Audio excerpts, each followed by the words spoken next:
This deep dive takes us into a heartbreaking case, the story of Blaze Bernstein. Mm-hmm. Blaze was a 19-year-old college student at the time. Yeah. Just a really vibrant young man, loved creative writing. Yeah. He had a real knack for the culinary arts. Oh, wow. Openly gay and proudly Jewish, really seemed to embrace life on his own terms. It's great. Sadly, in January 2018, while he was home on winter break from the University of Pennsylvania, Right. Blaze vanished. Oh. His body was found a week later in Borrego Park. Okay. He had been stabbed multiple times. Yeah. A former classmate, Samuel Woodward, was arrested. Mm-hmm. So our deep dive today tackles this question. Was Blaze's murder a hate crime or a crime of passion? It's a question that goes beyond just this one case, you know. It really forces us to confront some really difficult issues about prejudice and intolerance and the very real consequences of these ideologies. Absolutely. And I think for you as someone who values exploring different perspectives, this deep dive is going to be particularly thought-provoking. I think so, too. We're going to examine the evidence. We're going to look at the arguments from both sides. Right. And really think about what this case reveals about our society. Absolutely. So maybe we can start with some context. Sure. You know, Blaze's parents, Jean and Gideon Bernstein, initially thought that he was just out with friends when he didn't come home right away. Right. It wasn't until he missed a dental appointment the next day that they really started to worry. Yeah, that's when it shifted. That's so relatable, right? Oh, absolutely. That shift from just ordinary life to this sudden panic makes you think about how differently things might have unfolded if they'd known sooner that something was wrong. Yeah, I mean, that's a great point. So how did they start to piece together what happened? Well, the sources highlight how they actually used Blaze's Snapchat account. Oh, wow. To kind of retrace his steps and figure out who he'd been with. Wow. And that's actually how they connected with Samuel Woodward, who claimed that he had just dropped Blaze off at the park to meet another friend. But as investigators dug deeper, Woodward's story started to unravel. And And one discovery in particular really changed the trajectory of the case. Oh, yeah. Tell me more. Woodward's links to a neo-Nazi group. Wow.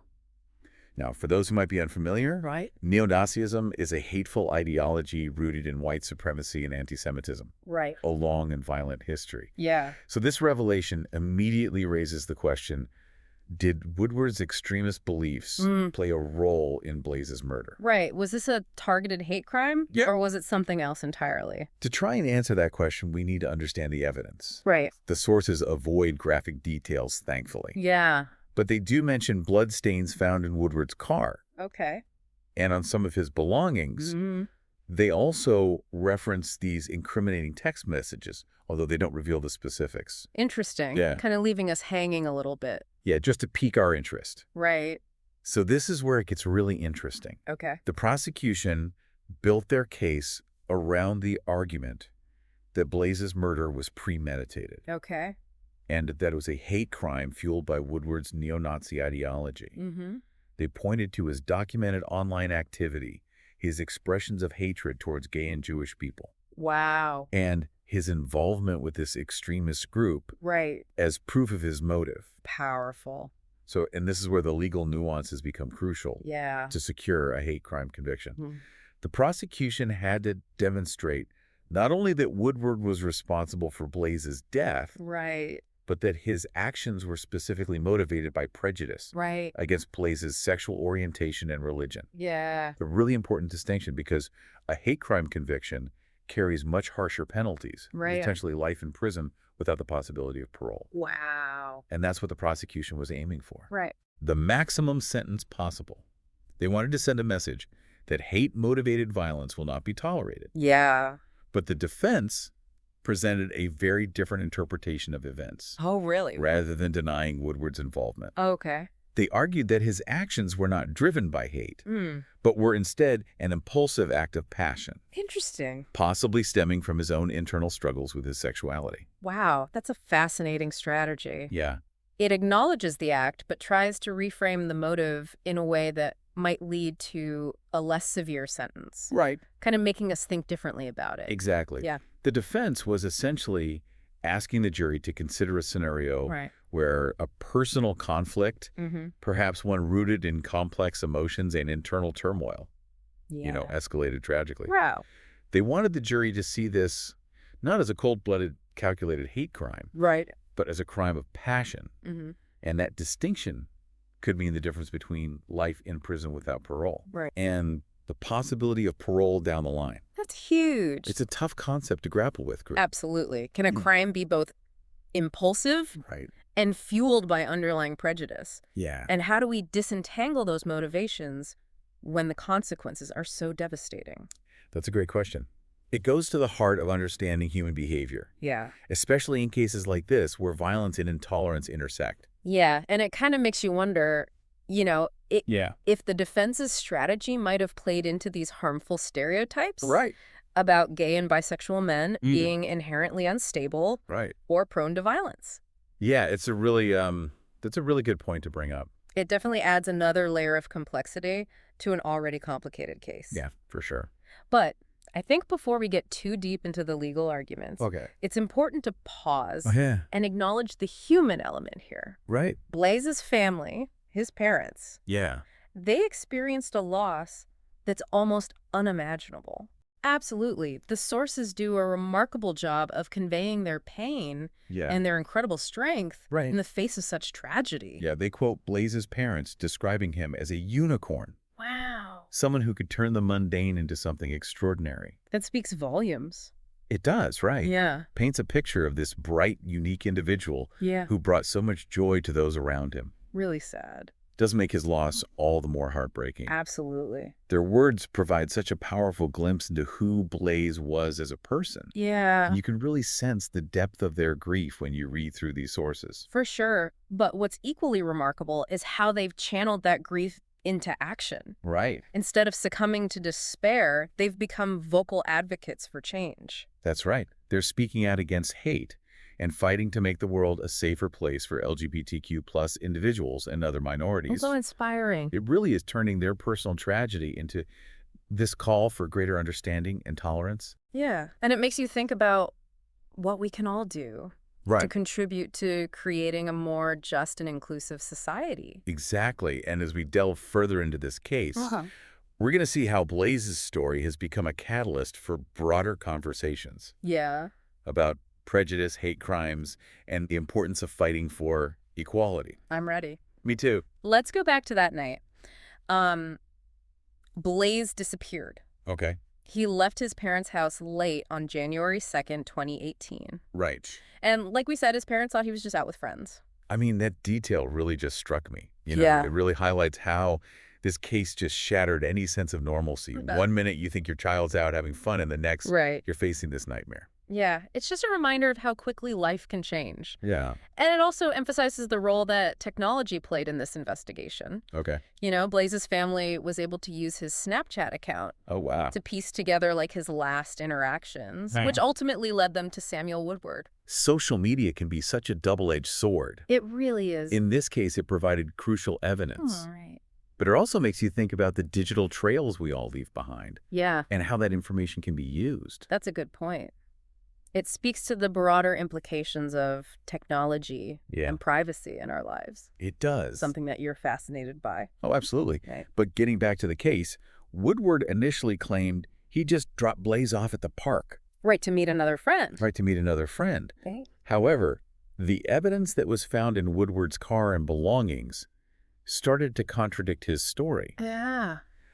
The sources mention bloodstains without getting into specifics. Right. And they allude to incriminating text messages. Interesting. It's like they're giving us just enough information. Right, just to keep us... to pique our curiosity. Yeah, without overwhelming us with the gruesome details. Right.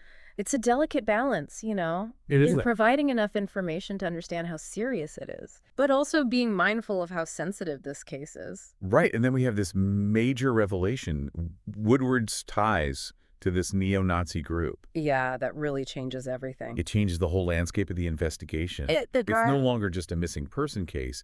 It's potentially a hate crime. Right. It's a crucial turning point. Yeah. And to understand just how significant this is, we need to understand neo-Nazism. Okay. As an ideology. As an ideology, yeah. And as we mentioned before, it's rooted in white supremacy, anti-Semitism. Yeah. And this glorification of Nazi Germany. Right. It's an ideology that has fueled so much violence and hatred. It's chilling to think that someone who subscribes to such an ideology was in Blaze's social circle. Absolutely. And the sources go into Woodward's online activity. They talk about his documented hatred for gay and Jewish people.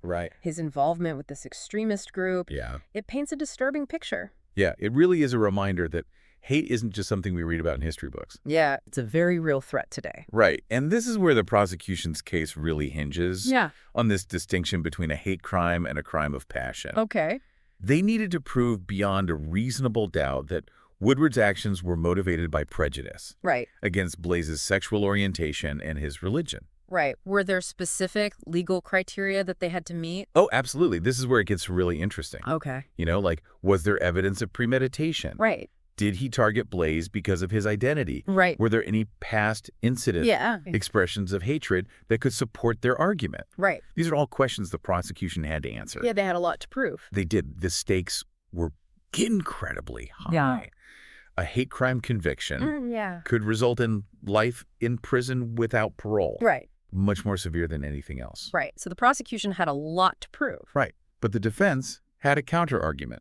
One that tried to shift the focus away from hate and onto something else. Passion. It's a bold strategy. It is. So instead of denying Woodward's involvement, they tried to reframe his motive, suggesting that his actions were driven by this sudden, uncontrolled outburst of emotion. Yeah. Perhaps linked to his own struggles with his sexuality. It makes you wonder if they were playing into those harmful stereotypes. It does. About gay and bisexual men being unstable. Right. Or prone to violence.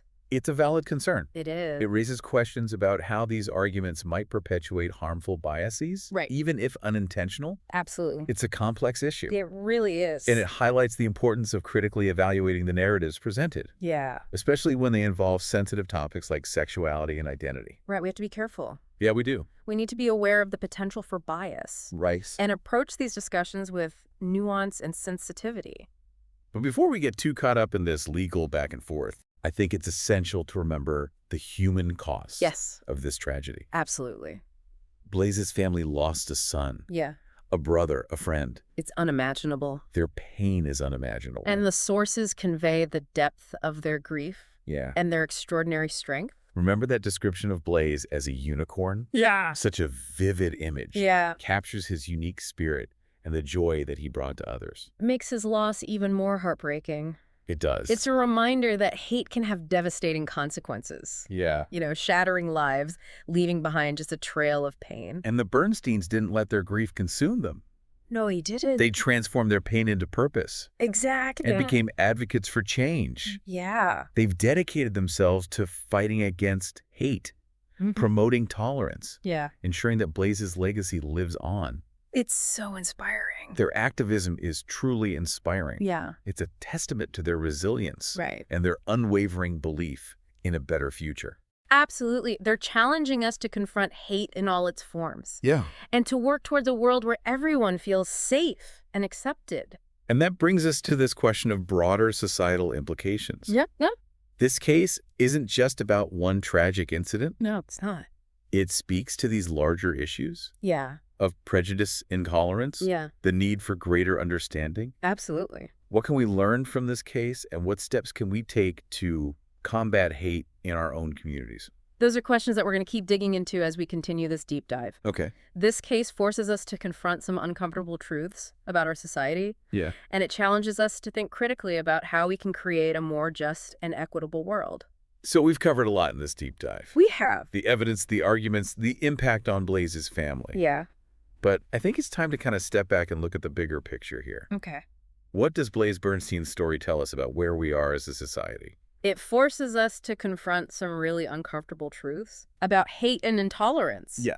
All the sources point to the fact that this wasn't just an isolated incident. Right. It reflects this broader trend Yeah. of extremism and violence Right. targeting marginalized communities. It's easy to dismiss these types of incidents as isolated or extreme. Right. But Blaze's story shows us that hate can exist anywhere. Yeah. Even in seemingly progressive communities. Absolutely. And it reminds us that words can have consequences, that this online rhetoric can spill over into real-world violence. Absolutely. The sources talk about the rise of online hate speech Yeah. and the role of social media Yeah. in spreading these extremist ideologies. It makes you think about the responsibility of these tech companies, right? It does. To monitor content, regulate content that promotes violence and discrimination. It's a tough question. It's a complex issue Yeah. with no easy answers. Yeah. But it's a conversation that we need to have. Absolutely. And I think Blaze's story also highlights the importance of education and awareness.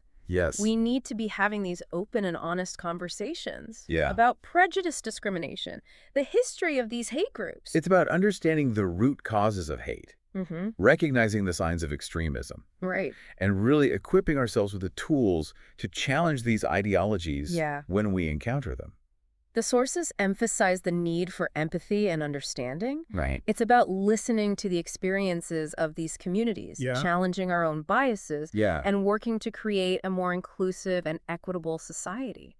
And it's about speaking up. Yes. When we see injustice. Even when it's uncomfortable. Yes, even when it's uncomfortable. Silence can be complicit. Yes. And we all have a responsibility to challenge hate wherever we see it. The Bernstein family story is such a powerful example of this. It is. Turning grief into action. Yeah. You know, they could have retreated into their pain. Right.